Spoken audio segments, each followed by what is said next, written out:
আমার ইয়ামানি ভাই ইয়ামান থেকে কেমন আছো ভাই? ভালো। বাংলা কইতেছে আমরা। আসসালামু আলাইকুম সবাইকে, কেমন আছেন সবাই? আশা করি সকলে ভালো আছেন। আজকে আসলে আমি একটা দুঃসংবাদ নিয়ে আসছি। দুঃসংবাদটা হইলো মানে যারা সৌদি আরবে আছে তাদের জন্য আসলে একটা দুঃসংবাদের মতনই। যেরকম আমি আজকে আসছি সৌদি আরবে আলবাহা শহরে। বিগত 1 বছর 1.5 বছর ধরে আমি আজকে ইকামা নাই আমার কাছে।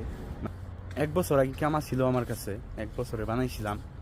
তারপরে যখন আমার 1 বছর ইকামা শেষ হয়ে যায় তখন আমি আর ইকামা বানাইতে পারি নাই। আসলে কফিলও আমার যে কফিলটা ছিল ওইটা আসলে অনেক সমস্যা করছিল কোনো একটা কারণে, তো বানাইতেও পারি নাই, কাফেলাও হই নাই। ওই সময় টাকার একটু সংকট ছিল। তো এখন আজকে প্রায় 1.5 বছর যাবত আমার ইকামা এক্সপায়ার।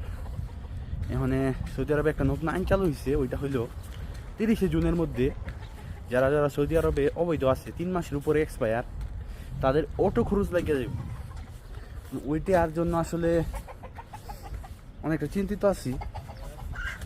মনে করেন যে বলবো, তো আমি চিন্তা ভাবনা করছি যে আমি চলে যাবো এখান থেকে, থাকবো না, সৌদি আরব থেকে চলে যাবো। প্রায় এই সপ্তাহের মধ্যে যাওয়ার চিন্তা ভাবনা করতেছি। কারণ আমার যে এক্সপায়ার আছে ওইটা যদি আমি নতুন রিনিউ করতে যাই যে আমার প্রায় 10 থেকে 12,000 রিয়ালের মতন আমার খরচ হইব। তো এইটা আমার প্রতি বছরই সাইকেল চালু রাখতে হইব, মানে প্রতি বছরই আমার 12,000 রিয়াল দিতে হইব। 12,000 বাংলার টাকায় অনেক টাকা, প্রায় 3 লাখ টাকার মতন প্রতি বছর আমার গভর্নমেন্টের দিতে হইব। ওইটা আমি চাই না। আমি ইনশাআল্লাহ এই সপ্তাহের মধ্যে চলে যাবো, মানে টিকিট দেখতে যাবো, দেখবো যে কত টাকা টিকিট কাটতে পারি কিনা। অনেক অফিসে ঘোরাঘুরি করার পরে এখন যাইতেছি গা, পাইলাম না।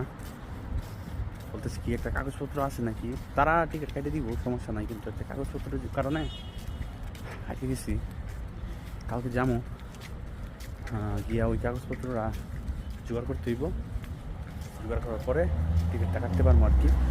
এখন আমার চাহতো ভাই কিছু মাল কিনবে তার মাদ্রাসার জন্য, তো ওইখানে যাইতেছি। এই যে মার্কেটগুলো, কিন্তু এখানে অনেক সুন্দর সুন্দর মার্কেট। আসসালামু আলাইকুম। يا هلا. ليش صور؟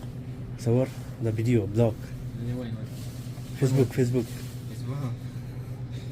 هذا يمن، من يمن صح؟ لا، من এটা আমার ইয়ামানি ভাই, ইয়ামান থেকে।